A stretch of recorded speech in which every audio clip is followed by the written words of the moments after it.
At its height, the Roman Empire was home to about 30% of the world's population, and in many ways, it was the pinnacle of human advancement. Its citizens enjoyed the benefits of central heating, concrete, double glazing, banking, international trade, and upward social mobility. Rome became the first city in history with 1 million inhabitants and was a center of technological, legal, and economic progress. An empire impossible to topple, stable and rich and powerful. Until it wasn't anymore. First slowly, then suddenly, the most powerful civilization on Earth collapsed. By civilization, we mean a complex society where labor is specialized and social classes emerge and which is ruled by institutions. Civilizations share a dominant mutual language and culture and domesticate plants and animals to feed and sustain large cities where they often construct impressive monuments. Civilization lets us become efficient on large scales, collect vast amounts of knowledge, and put human ingenuity and the natural resources of the world to work. Without civilization, most people would never have been born, which makes it a bit concerning that collapse is the rule, not the exception. Virtually all civilizations end, on average, after 340 years. Collapse is rarely nice for individuals. Their shared cultural identity is shattered as institutions lose the power to organize people. Knowledge is lost, living standards fall, violence increases, and often the population declines. The civilization either completely disappears, is absorbed by stronger neighbors, or something new emerges, sometimes with more primitive technology than before. If this is how it's been over the ages, what about us today?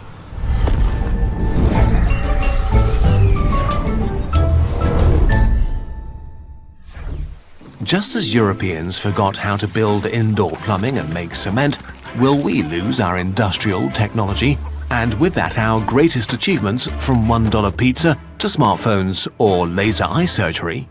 Will all this go away too? Today, our cities stretch for thousands of square kilometers. We travel the skies. Our communication is instant. Industrial agriculture with engineered high-yield plants, efficient machinery and high-potency fertilizer feeds billions of people. Modern medicine gives us the longest lifespan we've ever had, while industrial technology gives us an unprecedented level of comfort and abundance, even though we haven't yet learned to attain them without destroying our ecosphere. There are arguably still different civilizations around today that compete and coexist with each other, but together they also form a singular global civilization. But this modern globalized civilization is even more vulnerable in some ways than past empires because we are much more deeply interconnected.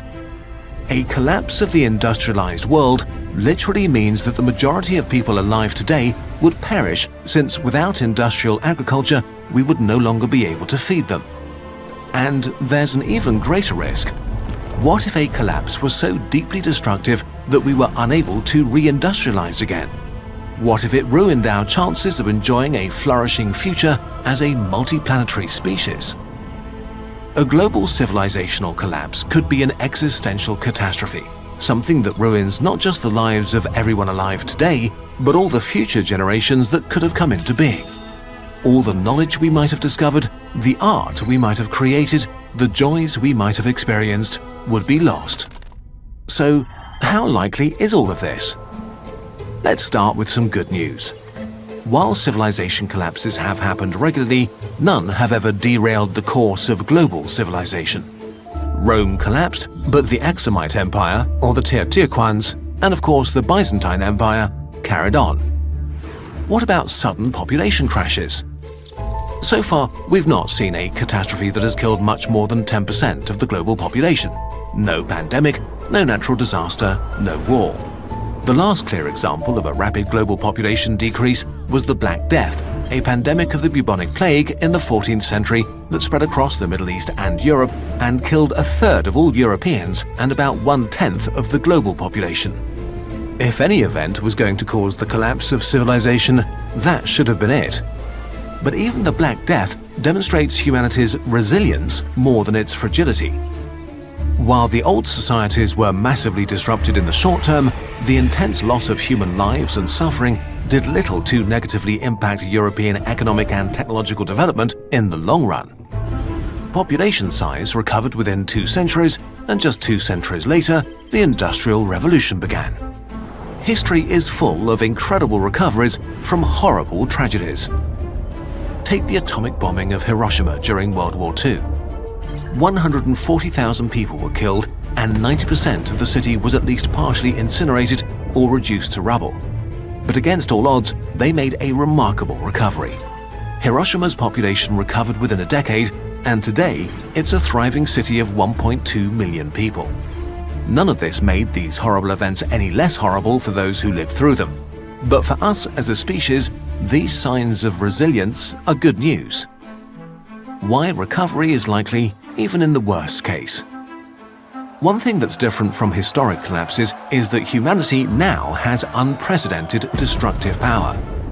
Today's nuclear arsenals are so powerful that all-out global war could cause a nuclear winter and billions of deaths.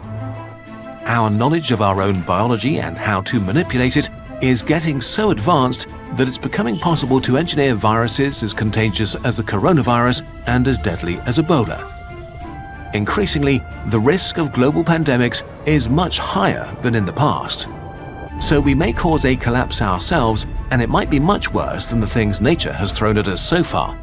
But if, say, 99% of the population died, would global civilization collapse forever? Could we recover from such a tragedy? We have some reasons to be optimistic. Let's start with food.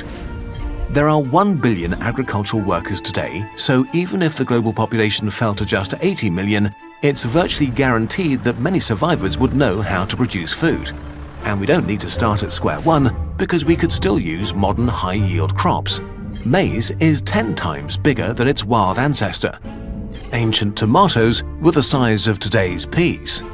After agriculture, the next step towards recovery would be rebuilding industrial capacity like power grids and automated manufacturing. A huge problem is that our economies of scale make it impossible to just pick up where we left off. Many of our high-tech industries are only functional because of huge demand and intensely interconnected supply chains across different continents. Even if our infrastructure were left unharmed, we would make huge steps backwards technologically. But then again, we are thinking in larger timeframes.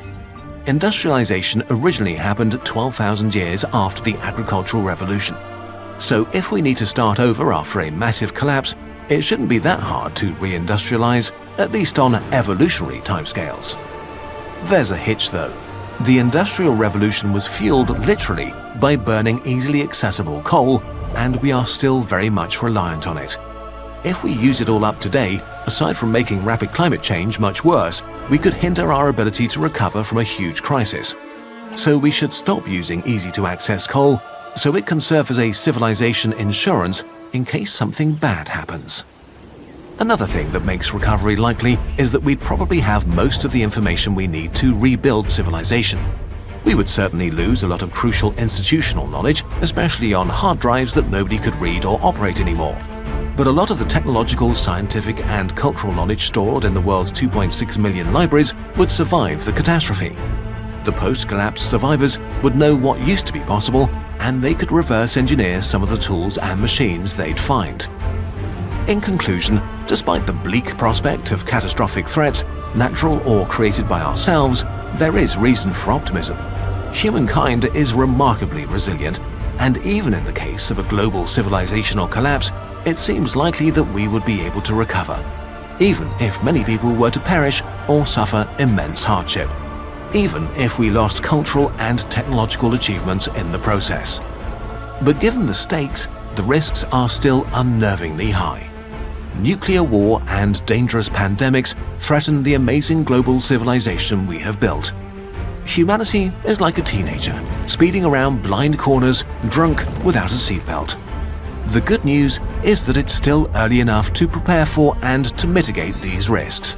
We just need to actually do it.